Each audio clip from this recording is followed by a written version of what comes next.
বঙ্গভূমির প্রতীক Michael Madhusudan Dutta. এই প্রতি মানে হচ্ছে জন্য, ঠিক আছে। বঙ্গভূমি হচ্ছে বঙ্গমা নিজের দেশের কথা বলেছে।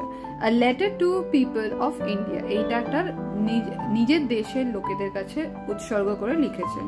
কেন কি আমরা আগেও জানি যে মাইকেল মধুসূদন দত্ত নিজে প্রথমে ইংরেজি সাহিত্যে নিয়ে চর্চা করতো, কিন্তু তখন ওখানে যখন সে সাকসেসফুল হতে পারেনি তখন সে বাংলার প্রতি আবার টান ফিরে পায় এবং তখন সে রিকোয়েস্ট করে এবং সবাই কাছে ক্ষমা প্রার্থী হয় এবং ক্ষমা জানায় যে সে ভুল করে ওটা করেছে, নিজের বাংলা নিজের ভাষা নিজেরই হয়, সেটাই সে এখানে উপলব্ধি করে বলছে।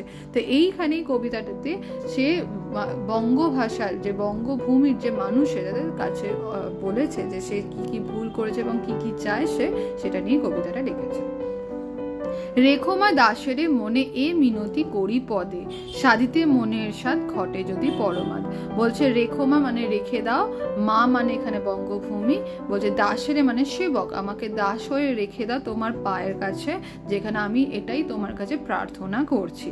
ঘটে যদি পরমাদ, যদি আমার থেকে কোনো ভুল হয়ে যায় আমাকে ক্ষমা করে দিও। মধুহীন করো না গো তব মন কোকোনদে, আমাকে মধুহীন মানে হচ্ছে মধু মানে ভালোবাসা, আমাকে ভালোবাসা ছাড়া করো না। যখন কোনো মানুষ ভালোবাসা বিহীন হয়ে যায় বা তার মনে কোনো ভালোবাসা থাকে না বা তাকে ভালোবাসার কোনো লোক থাকে না, তখন সে খুবই ডিপ্রেশনে চলে যায়। তো এখানে কবি ওরকমই বলেছেন যে তাকে যেন মধুহীন করে না, তব মন কোকোনদে মানে হৃদয়ের সরোবরকে, আমার যেই আমার মনকে এত নিষ্ঠুরভাবে আমার ওপর করাঘাত করো না বা আমার ওপর অত্যাচার করো না যে আমাকে তুমি মানছো না বা তুমি আমাকে আগের মতো আর ভালোবাসো না, সেটা করো না। প্রবাসে দৈবের বসে জীব তারা যদি খসে, এ দেহ আকাশ হতে নাহি খেত তাহে। বলছে যে প্রবাসে মানে হচ্ছে বিদেশে গিয়ে সে তার ভাগ্যের অধীন হয়ে সে সমস্ত কিছু খুইয়ে ফেলেছে, যদি খসে দেহ, এই দেহ আকাশ হতে নাহি খেতা, এই দেহ আকাশ মানে কি শরীরকে আকাশের সাথে কল্পনা করেছে। বলছে যদি এই জীবনটা তার শরীরটা যদি আকাশের মতো হয়, যেন তার মধ্যে কোনো দুঃখ কিছু না থাকে, শুধু প্রেম আর ভালোবাসাই থাকে। জন্মিলে মরিতে হবে মানে জন্ম নিলে মৃত্যুও তোমাকে বরণ করতেই হবে। অমরকে কোথা কবে চিরস্থির কবে নির হায়রে জীবন নদে। বলছে তুমি অমর, তোমাকে যদি জন্ম মানুষ হয়ে তুমি যদি জন্ম হয়ে থাকো তাহলে তোমার মৃত্যু অনিবার্য, তোমার মৃত্যু আসবে, সমস্ত প্রাণী জগতের মৃত্যু হয়। তো বলছে আমারও জন্ম হয়েছে যখন আমারও মৃত্যু হবে, কিন্তু আমি তো চিরস্থায়ী এখানে হয়ে থাকবো না, তাই জন্য আমি অমরত্ব চাই। অমরত্ব মানে আমি চলে যাওয়ার পর, আমার মৃত্যু হওয়ার পরও যেন লোকে আমাকে ভালোবাসে, আমার নামে ভালো ভালো কথা বলে এবং আমার কাছে আমার ভুলগুলোকে যেন তারা না মনে রাখে। কিন্তু যদি রাখো মনে নাহিমা ডরি সমনে, মক্ষিকাও গলে না গো পড়িলে অমৃত হরাদে। বলছে যদি তুমি আমাকে মনে রাখো তাহলে আমি খুব মানে খুশি হবে এবং তোমার কাছে আমি ডরবো না, মানে আমি তোমার কাছে ভয় পাবো না। কারণ মক্ষিকা মানে মধুমক্ষী যাকে বলা হয়, মৌমাছি, সেও কিন্তু অমৃত হ্রদে ডোবার সময় ভয় পায় না। সেই ধন নরকুলে লোকে যারে নাহি ভুলে, মনের মন্দিরে সদা সেবে সর্বজন।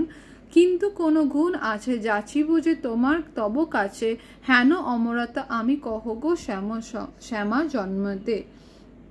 বলছে যে আমি এই পুরো পৃথিবীর কাছে মানে বলছি, আমি বারবার ধরে রিকোয়েস্ট করছি, আমার বাংলার কাছে রিকোয়েস্ট করছি, আমি বারবার ধরে সেই মানুষদের কাছে রিকোয়েস্ট করছি যারা আমাকে দূরে সরিয়ে দিয়েছিল, তাদের কাছে, এই মানব সমাজের কাছে রিকোয়েস্ট করছি যে আমি ধন্য হব যদি তোমরা আমাকে সমস্ত যা ভুল করছো সেগুলো ভুলে গিয়ে শুধু আমাকে যারা মনে পড়ে রাখে, আমার মৃত্যুর পর যেন আমাকে মনে রাখে, মনের মন্দিরে সেবে সর্বজন, তারা যেন তাদের মনের মধ্যে আমার কথাটা মনে রেখে দেয়। কিন্তু কোনো গুণ আছে যাচিব তব কাছে, যদি সেই গুণ আমার কাছে থাকে সেইটা যেন তোমার মনের মধ্যে থাকে। হেন অমরতা আমি কহ গো শ্যামা জন্মদে। শ্যামা হচ্ছে কালো রং, এখানে বঙ্গমাতার রূপ হিসেবে বলছে, মানে কি যে এখানে বলছে যে এই শ্যামা মানে হচ্ছে এই বঙ্গভূমির কাছে আমি বলছি বারবার যে আমার যদি কোনো ভুল হয়ে থাকে সেটা ক্ষমা করে দিও, আমার যদি কোনো ভালো গুণ থাকে সেটাই শুধু মনে রেখে দিও আমি চলে যাওয়ার পর, যাতে তুমি সেটাই মনে রেখে সবার কাছে আমার গুণটাকে প্রকাশ করো, আমি যা যা ভুল করেছি সেগুলোকে ক্ষমা করে দাও,